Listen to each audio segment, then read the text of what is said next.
You're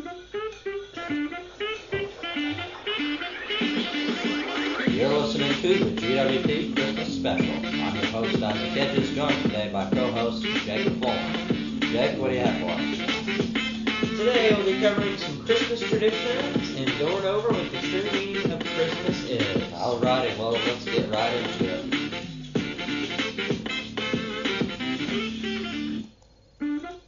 Oh, not again. Alright. Yes. First, let's go ahead and let's clear the air. Alright, now that we have that Nothing done. like a good bit of fresh air. Yeah, always could use that. Best way from a can. Alright. You heard it here, folks. Let's talk about some traditions with Christmas. Sure. What about Christmas trees, Christmas lights, all the decorations? I'm wearing some Christmas lights right now. Yeah. Have any information on that? Any information? Like where they started? Sure. How Christmas lights have gone on for a long time, and they go along with the tradition of having a Christmas tree, which goes pretty far back. Of course, it's a German tradition. They would start decorating trees out in their yard for Christmas, and that kind of evolved over time to where they would start bringing them inside, and now many of them are artificial, and lighting them has also gone on for a long time, longer than we've had electric lights, believe it or not. So prior to that, you would have Christmas candles on the tree, somewhat hazardous, but you know, if you're a risk taker and you want to get some warmer lighting, there you go, a picture of an Christmas tree with Christmas candles. Jake, what's your preference? Christmas candles or electric lights? Well, I think candles are a bit of a fire hazard. And, I mean, if you've seen how many Christmas trees I have at my house, that's a lot of different ways that could go wrong. Besides, you have to light each and every candle every single day, every single time that you walk in your house, and you have to blow them all out before you leave.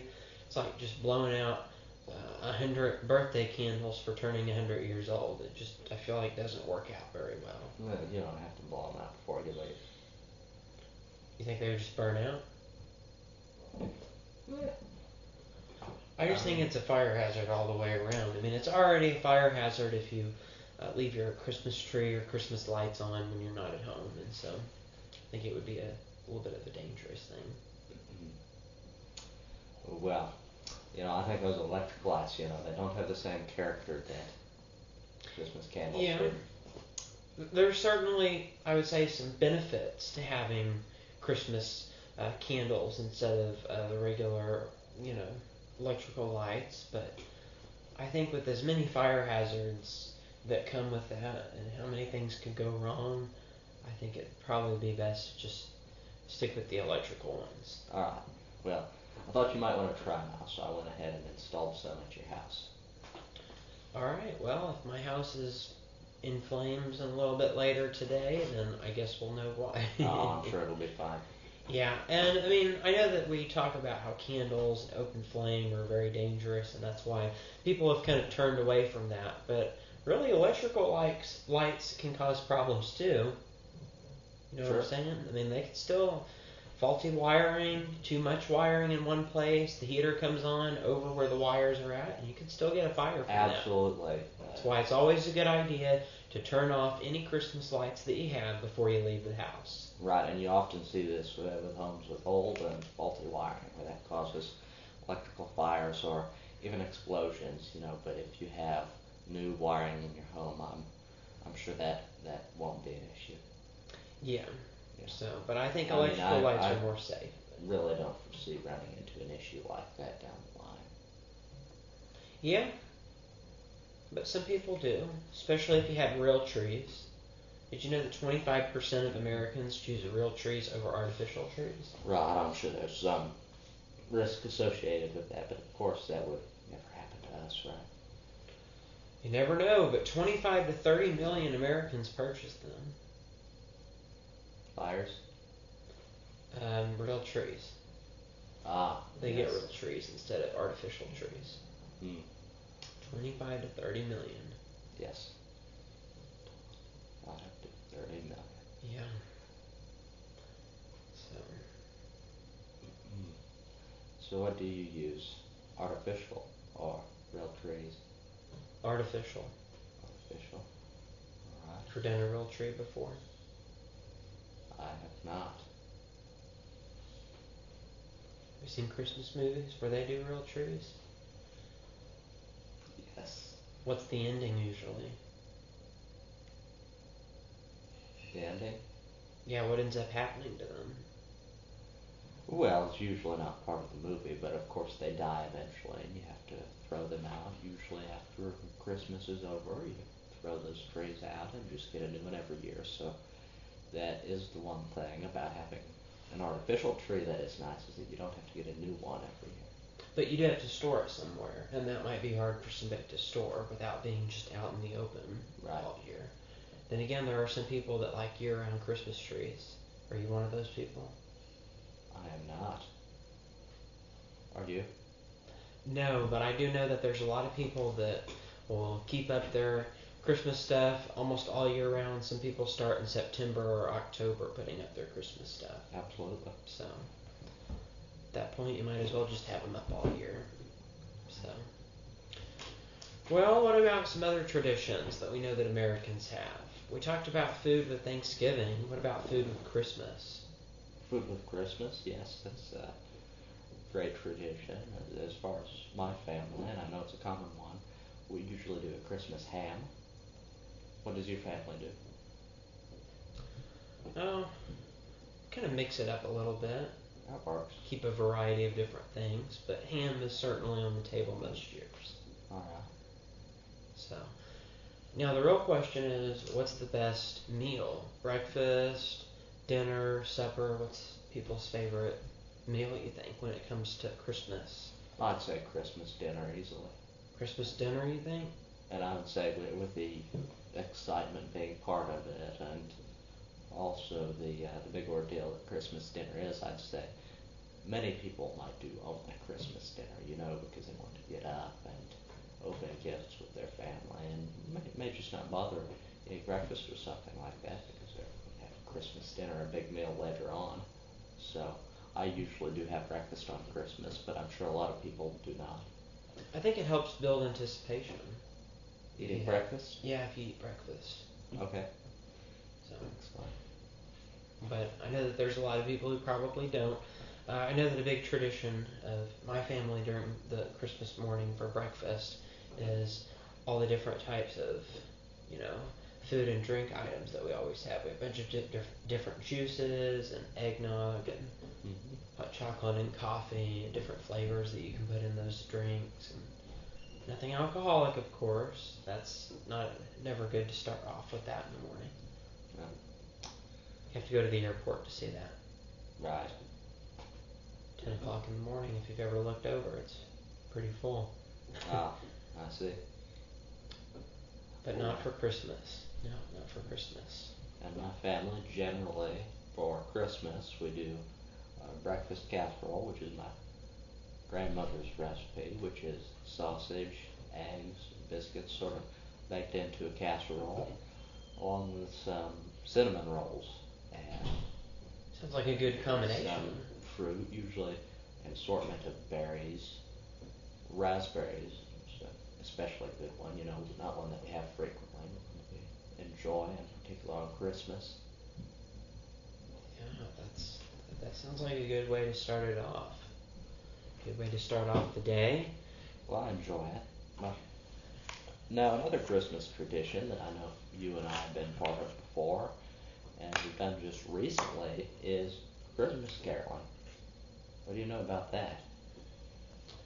Well, I know that I feel like it's become a little bit less common with the recent COVID pandemic and just everything going to being online. I think since then, things have really never been the same. So I'm certainly glad that we've continued that tradition. Right, and it had become less common to begin with because, of course, originally, if you're not familiar with it, Christmas carols started as a thing that beggars would do, going from door to door and singing, hoping to scrounge up some food, warmth, and things like that for the holidays, which isn't so much the case with Christmas caroling today, but definitely a worthwhile tradition and a lot of beautiful songs we've done in the past. Do you have a favorite Christmas Carol song? I think the one that we chose at the last time that we did it, We Wish You a Merry Christmas, I think that's pretty good. It's a really good send-off. We did that as our finale, the previous one. Alright, we did that recently Yeah. at the nursing home as a charity event for DECA, an organization that we both belong to, Distributive Educational Clubs of America. Just a small way that we can give back to the community and help bring a bit of Christmas cheer to the residents there at the nursing home. And I would say that we enjoyed it, sang Christmas carols for them there in the cafeteria. And what was it? It was not We Wish You a Merry Christmas, but one of the first ones that we sang, all of them were clapping and they were very involved with it. Do you remember which one that was? Might have been Jingle Bells. Jingle They Bells, seem very I believe it active was. in that one, which originally wasn't a Christmas song, if you look at the history of it. Right, It was a Thanksgiving song. right. I know that a lot of people don't know that, but Mhm. it's supposed to be a Thanksgiving song originally, but it's morphed into a Christmas song over the years. Absolutely. And we'd really recommend that. Christmas caroling, it might not be something you've done in the past. And the excellent thing about this is you may think, oh, you're singing, but I'm not a very good singer.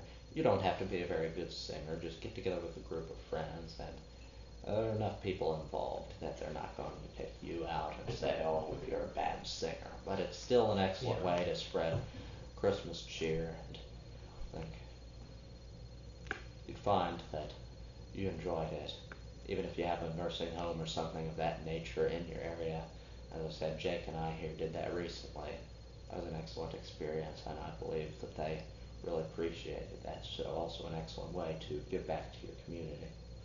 Yeah, and I guess if people are concerned about their singing ability, think about why you're doing it, what the purpose of it is. It's to spread holiday cheer. And so I think you have to keep that in mind. You have to keep in mind, what's the reason for all of this? Why am I singing? Why am I doing this? You know, it's not just about, you know, how great we all are at singing, because some of us are really, really good singers. Some of us we won't really talk about, but everybody can always spread holiday cheer regardless of their singing ability. Absolutely, again, sort of a way to give back to your community. And another great thing about this is it really doesn't cost much at all. So we've done it in the past, and the only real cost directly associated with the Christmas caroling would be printing those off. So today it's excellent because you can find music for a lot of those online where you can print off the lyrics, staple them together, get your group together, and that's really the only necessary cost. So excellent thing for the community and very cost effective, cheap option, I would say. Yeah, so I would recommend get a group together and go surprise your neighbors in the neighborhood with a nice Christmas joy during the season of Christmas. Sure, and again, if you have any input on this, things on Christmas caroling, any questions or things you'd like to share on the podcast, you can contact us. Our email address is gwp-international@att.net. That's gwp-international@att.net. We'd love to hear from you. Or even interview you. We would most certainly like to have Absolutely. you on. If you try Christmas caroling and want to report back to us about how that went or anything else, reach out to us and we can see about arranging an interview. And I believe that we have an interview that we took from this past week from Absolutely. a very busy man himself, giving us some more information about the 12 days of Christmas. Right, now this is a previously recorded interview that we did just earlier today, but we recorded it previously because he has a very busy schedule this time of year, and he's also quite well known, so just by the sound of his voice, many of you may know him. So again, here's that special Christmas interview on GWP. Yeah, very exclusive interview.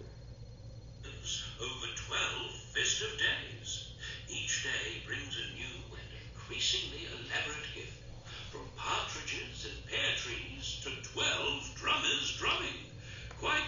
magical celebration of the holiday season.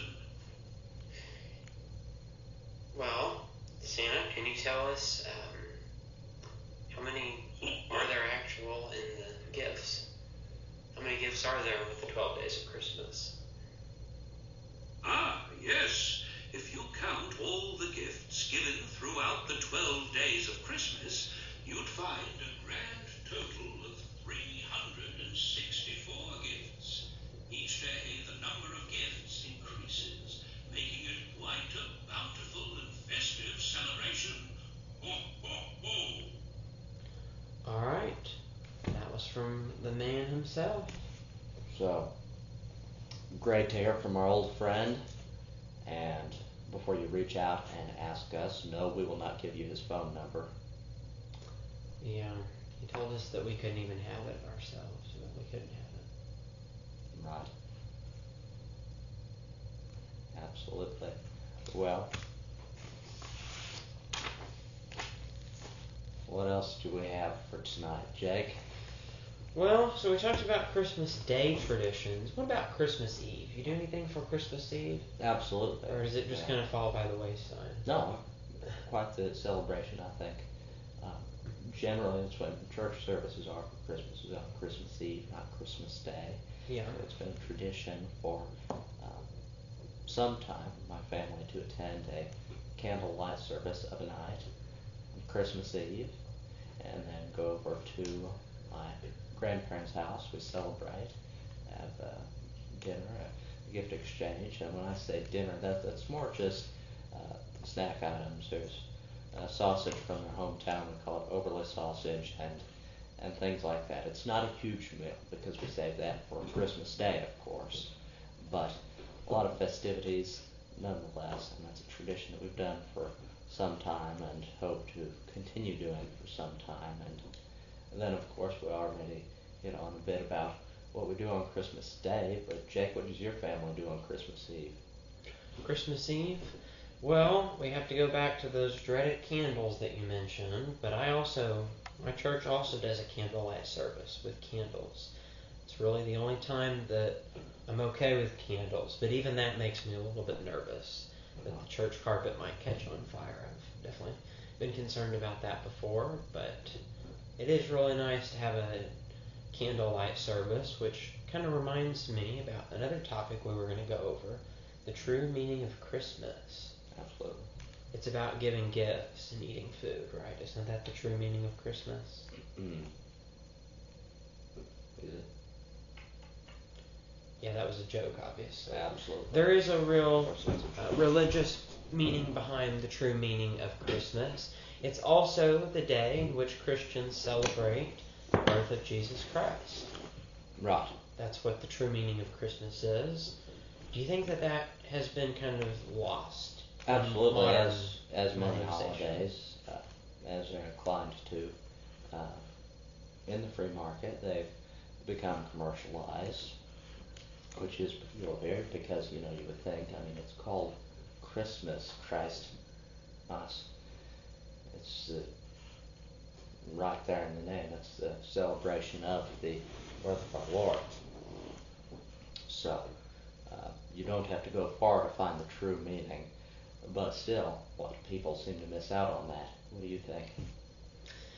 I think so. I think that a lot of people have seen all these commercials, and as you said, it's become so commercialized that I think that it's now just, we've completely forgot about that. And the other thing is, I understand about the fact that we want to make Christmas something that everybody can participate in, and it should be a holiday for everyone. But if we do that too much, we can forget about the religious significance of Christmas. Right. And we wouldn't have Christmas if it wouldn't have been for Jesus being born. So not for all this other stuff about gifts and food and Santa Claus and whatever else, whatever you want to call it. It's not about that. It's about Jesus and his birth. Right. Absolutely. And of course the significance of that he was born to save mankind. And so that is why it is significant. And so I think it should not be overlooked. It certainly is as something that should be remembered and that people should study and be reminded of how Jesus came into the world to come with the intention of saving all of mankind from sin, from their sins, if they should believe. Absolutely. And what would become the ultimate sacrifice certainly should not go unnoticed. Not a single part of it. And this is a monumental part of that, of course. Now, speaking of the commercialization of this holiday and how we've come away from its original meaning, there are others who have become concerned with the commercialization of the holiday and have gone so far as to write off a lot of other things, such as not having a Christmas tree at all, because that's just a commercial aspect of it, right? Yeah, I think that's how some people have started to think. Right. And we've already touched on this a little bit, but if you actually go back, the tradition of a Christmas tree dates back to the 12th century, of course, started in Germany, so it doesn't date back to the very beginning, but does have a significant meaning, and that's a way of honoring Christmas and the way that it's supposed to be done. Now that can be commercialized, of course, but that's not the purpose of it, and I think that's worth being recognized. Yes. Well, before we conclude our Christmas episode, I think we should go ahead and change things up a little bit. What do you think? Sure. We'll be back very shortly. And now we are back with a little bit of a few adjustments that have been made. So we were talking about how a tradition is to have a Christmas Eve service with candlelight. So might as well go ahead and end our Christmas episode with that. So, Isaac, you want to read us off something as we begin Silent Night? Absolutely. In those days a decree went out from Caesar Augustus that the whole world should be enrolled. This was the first enrollment when Quirinius was governor of Syria. So all went to be enrolled, each to his own town.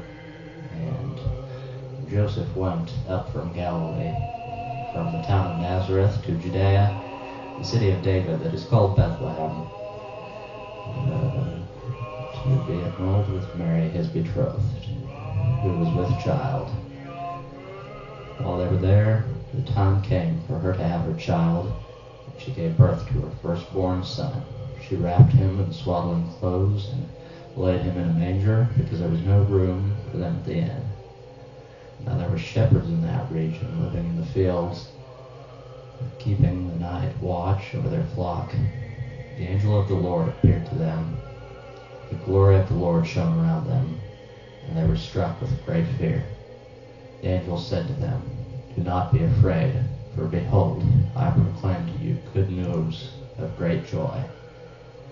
That will be for all the people. For today in the city of David, a Savior has been born for you, who is the Messiah and the Lord.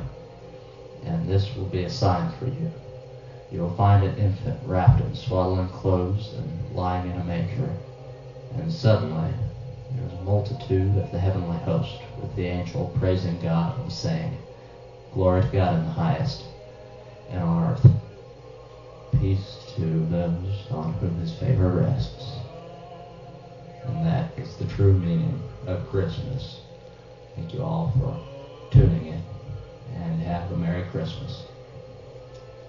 Yes, we most certainly hope that you've taken something out of what we have said this evening. And always good to end by candlelight, isn't it? Yes. So, Yes. is this how you do candlelight services? Well, we hold the candles during the service, of course. Yes. More like this. Yeah.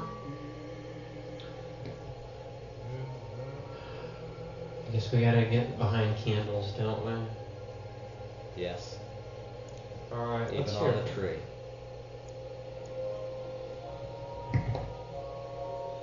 Alright, let's turn this up a little.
So again, we wish you a Merry Christmas, everyone, and a Happy New Year. We will be coming back with our season finale of the Great World Podcast of Season 1 on New Year's Eve. So hopefully you'll join us for that.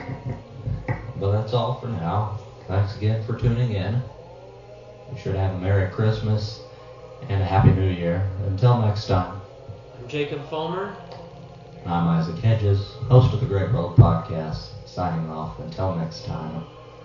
From all of us at the Great World Podcast and GWP International, Merry Christmas, Happy New Year, good night, and God bless.